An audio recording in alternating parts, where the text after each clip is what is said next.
दोस्तों नशा चाहे जो भी हो, इश्क का हो, सेक्स का हो, या दारू का हो, या स्मैक का हो, किसी का भी नशा हो, इंसान को इतना गर्द में ले जाता है, इतना उसका नाश कर देता है। ऐसी एक कहानी है 17 वर्षीय लड़की की, नाबालिग लड़की की कहानी है। कहाँ की कहानी है, क्या है पूरा मामला, ये बताता हूँ विस्तार से। जुर्म छुपता नहीं, अपराधी कभी बचता नहीं। मैं हूँ आपका होस्ट युवराज सिंह और आप देख रहे हो मेरा यूट्यूब चैनल क्राइम डे।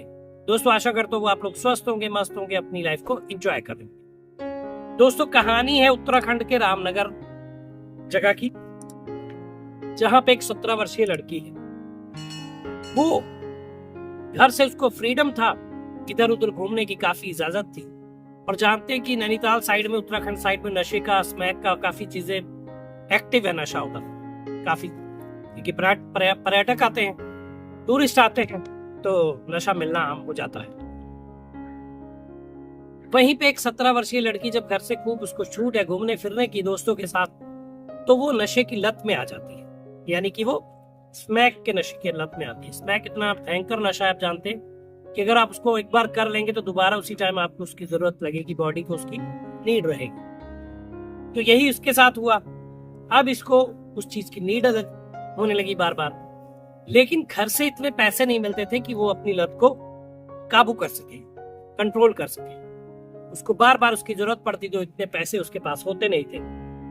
अब उसने क्या किया, उसने जो है नशे की लत को पूरा करने के लिए अलग अलग लड़कों से संबंध बनाने लगे, यानी कि अपने जिस्म को वो बेचने लगी। जब वो लड़कों से संबंध बनाती तो उसके बाद वो पैसे लेती और उस पैसे से वो नशे करती। इस दौरान उसने करीब 50 लोगों के साथ संबंध बनाए, लेकिन दिक्कत ये थी कि HIV की जानकारी उसको नहीं थी। अब उसको HIV इसी दौरान हो गया। इसी दौरान HIV हुआ, जब अलग अलग लोगों के साथ संबंध बनाए तो और लोगों को भी हुआ। कुछ लोगों को जो है, लड़कों को कमजोरी फील करने लगे वो लोग, और हल्का फीवर, ये सारी चीजें होने लगी। तो उन्होंने सोचा कि यार ऐसा क्यों हो रहा है, क्या दिक्कत है। तो उन्होंने डॉक्टर से कंसल्ट किया।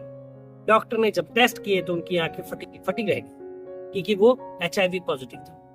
तो 50 में से 20 करीब HIV पॉजिटिव थे, और लोगों के पॉजिटिव होने की संख्या बढ़ सकती है। क्यों? वो इसलिए कि कुछ उसमें से शादीशुदा थे, जो अपनी पत्नियों के साथ संबंध बनाते होंगे। जाहिर सी बात है कि कॉन्डम का यूज नहीं करते अपने पर्सनल पार्टनर के साथ लोग, तो उनको HIV हुआ होगा। उनकी पत्नियों को, कुछ एक की गर्लफ्रेंड थी, तो जो अपनी गर्लफ्रेंड के साथ शारीरिक संबंध बनाएंगे, के साथ गर्लफ्रेंड्स को भी जाहिर सी बात है पॉजिटिव होंगी। तो ये सिलसिला शायद काफी लंबा चलेगा।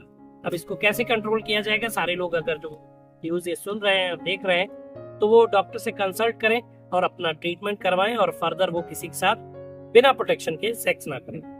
तो देखिए दोस्तों, कैसे एक लड़की जो नाबालिग थी, शायद उसको समझ नहीं थी कि नशे की लत उसको कहां तक लेकर जाएगी। इस लड़की ने नशे की लत में इतने लोगों से शारीरिक संबंध बनाए, अपने जिस्म को बेचा, पैसा कमाया, उससे नशे किए।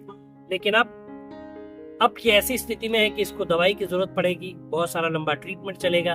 और HIV पेशेंट की जानते हैं कि बहुत ज्यादा दवाई की जरूरत होती है, और बहुत सर्वाइवल उसके ज्यादा अच्छे नहीं होते, क्योंकि इम्यूनिटी सिस्टम, जो इम्यून सिस्टम है बॉडी का, वो काम करना बंद कर देता है, यानी कि स्लो हो जाता है। जो भी बीमारियां आप पे अटैक करती हैं, आपके शरीर को वो घर बना लेती हैं, और धीरे धीरे इंसान को अंदर से खोखला कर मौत के घाट तक ले जाती है। तो दोस्तों, एक कहानी थी उत्तराखंड की, जो मैंने एक 17 वर्षीय नाबालिग लड़की की बताई। तो ऐसी कहानी आपके पास भी कोई है तो नीचे व्हाट्सएप नंबर फ्लैश हो रहा है, उस पर मैसेज कर दीजिए, वीडियो के माध्यम से उस कहानी से मैं आपको रूबरू करूंगा। तो दोस्तों बताइएगा वीडियो कैसा लगा, कमेंट करिए, शेयर करिए, चैनल को सब्सक्राइब करिए। मिलेंगे अगली वीडियो में, तब तक मुस्कुराते रहिए, खुश रहिए, क्योंकि जीवन बहुत छोटा है। धन्यवाद।